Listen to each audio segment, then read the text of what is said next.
चलिए, अगर लॉकडाउन में आप भी अपने एंटरटेनमेंट के लिए कुछ नया कंटेंट ढूंढ रहे हैं तो आपके पास है विवान शाह की डिजिटल कंटेंट का एक ऑप्शन जिसका नाम है कबाड़ the coin. I know the name sounds interesting.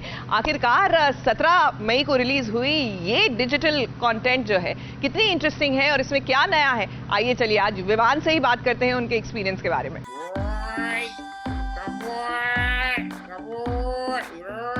और कभी कभार भाजी वाले भी ऐसे करते हैं जैसे चिल्लाते रहते हैं।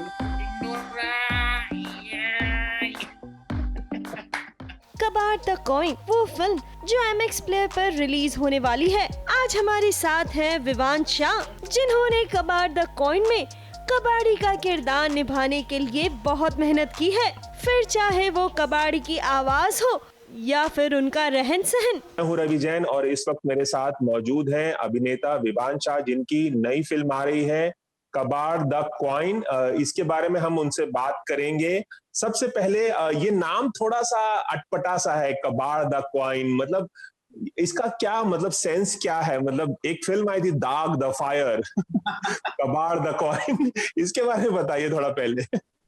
ऐसे काफी सारे बहुत ही इंटरेस्टिंग टाइटल्स आया करते थे जैसे दाग द फायर, बाज अ बर्ड इन डेंजर, कई सारे थे। मेरे बचपन के तो खास करके मुझे बहुत याद है क्योंकि मैं एक्चुअली 2000s में 2001 से लेकर 2007 तक एक ऐसा फेज था जब ये टाइटल्स बहुत ही अनोखे थे, बहुत ही इंटरेस्टिंग। लेकिन ये फिल्म इसमें जो दिलचस्प चीज ये है इस टाइटल के बारे में कि कबाड़ और कॉइन आई थिंक समाज के दो अलग अलग हिस्से हैं। एक है गरीबी और अमीरी। जैसे कबाड़ जो हमारे समाज का जो कचरा होता है, जो इकट्ठा होता है, जो रिसाइकल हुआ जाता है, वो कबाड़ है एक हिस्सा इस कहानी का। और दूसरा हिस्सा जो एक ट्रेजर सा है, एक खजाना जो इन किरदारों को मिलता। वैसे विवान को इस किरदार के लिए अपने पिता से भी बहुत कुछ सीखने को मिला।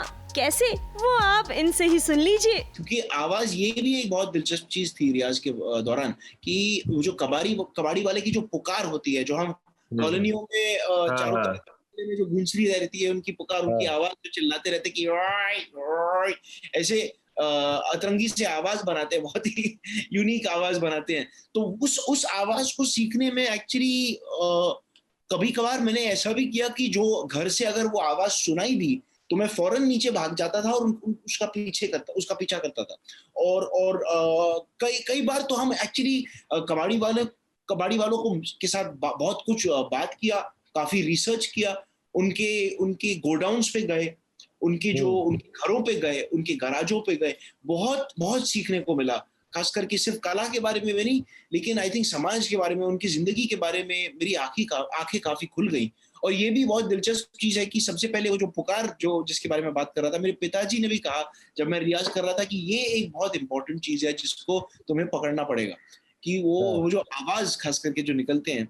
तो जब भी हम घर पे, क्योंकि मैं अपने पेरेंट्स के साथ रहता हूँ घर पे, तो जब भी वो आवाज आती थी तो या तो मेरे माँ या बाबा बोलते थे कि अरे देखो सुनो, और उसको स्टडी कर। द कॉइन में आपने जो किरदार निभाते वक्त जिस तरह से कबाड़ी वाले की आवाज निकाली है, हम चाहेंगे कि उसकी एक छोटी झलक यहाँ भी आप पेश करें। किस तरह से वो आपने किया है?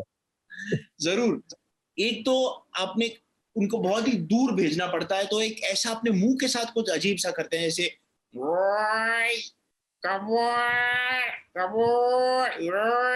और कभी कभार भाजी वाले भी ऐसे करते हैं जैसे चिल्लाते रहते हैं।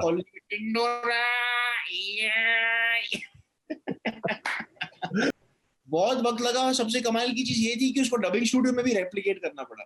तो एक बार सिंग साउंड शूट नहीं किया आप लोगों ने? सिंग साउंड में शूट नहीं किया क्योंकि हम एक्चुअली बहुत रियल लोकेशंस पे शूट कर रहे थे जहाँ पे एटमॉस्फेयर, एनवायरमेंट, वातावरण को कंट्रोल करने में काफी मुश्किल थी। तो उसके वजह से उसको डबिंग स्टूडियो में दोबारा रेप्लिकेट करने में भी बहुत मजा आया। विवान, आपने इस किरदार के लिए कितनी मेहनत की है वो तो दिख ही रहा है। अब उम्मीद है कि दर्शकों को भी आपकी कबाड़ द कॉइन पसंद आएगी। मुंबई से रवि जैन के साथ ABP न्यूज रिपोर्ट।